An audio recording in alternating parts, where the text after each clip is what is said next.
up!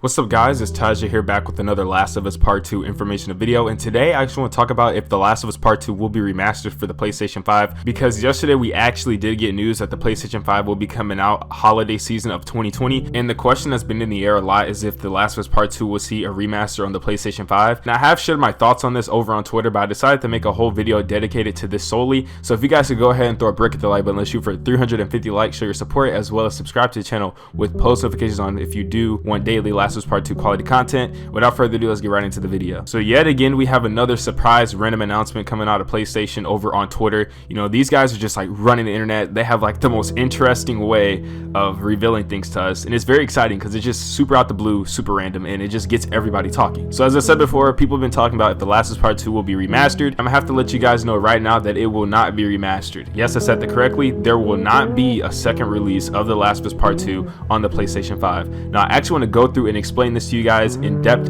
detail so you guys can really understand where I'm coming from here, and you can have a greater understanding of what I'm trying to tell you. So the first argument that you guys would probably try to counter me with is that there was a Last of Us remastered for the PlayStation 4. Now the reason for that is because the PlayStation 3 cell processor was very complicated. The architecture was so messed up on that thing that like there's no way you could bring a PS3 game to the PlayStation 4. So instead of them, working on emulation so you could play a PS3 game on the PS4, we just went through remastering PlayStation 3 games to work and be a better experience for the PlayStation 4. Now we do know the PlayStation 5 is 100% fully backwards compatible with PlayStation 4. Even the architecture of the PlayStation 5 is literally built up upon from the PS4, and they already confirmed that the shift from PlayStation 4 to PlayStation 5 will be the most seamless thing that they've ever done in between their generations of consoles. And pretty much if you have a PlayStation 5, you will be owning a PlayStation 4. So the method they will actually be using for the PlayStation 5 to increase the experience of the game would be through a patch. Now we do know that they could literally go through and patch the game so it could use the power of the PlayStation 5. So let's say better resolutions, better frame rate,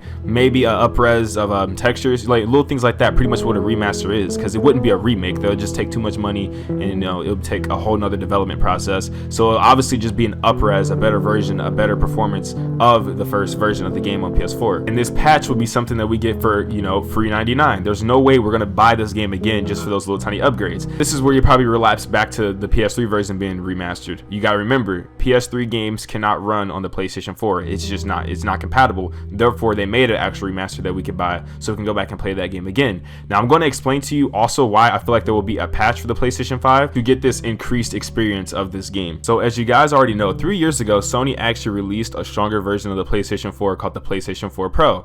And coming out with this new console, they actually took, PlayStation 4 games that were already out and dropped patches on them, increasing, the performance and resolutions of the game to take use of the power of the PS4 Pro. It's the same exact game. You literally did not have to buy another copy. It's the same exact PS4 game, but they just dropped the patch so it can utilize the extra power that the Pro brings to the table to make the game a better experience. It would be the same exact concept that we have over for the PlayStation 5. The PlayStation 5 is literally a PlayStation 4, just a way stronger console. It's built up off the same architecture. So these games will still run on the PS5 perfectly fine. All they have to do is drop a patch, boom, then we can utilize the power for that game for the PlayStation 5, which in turn will give us better resolution, better frame rates, and maybe even some better textures if they go through and really do that. It would just be a free patch. You get what I'm trying to say here? They wouldn't make us buy the entire game all over again. We could already see this with the PlayStation 4 Pro, as I said before. Now for another argument that I actually want to bring up here to coexist with this one, if you guys already know, the Xbox is fully backwards compatible with the Xbox 360. They emulate games and bring it over,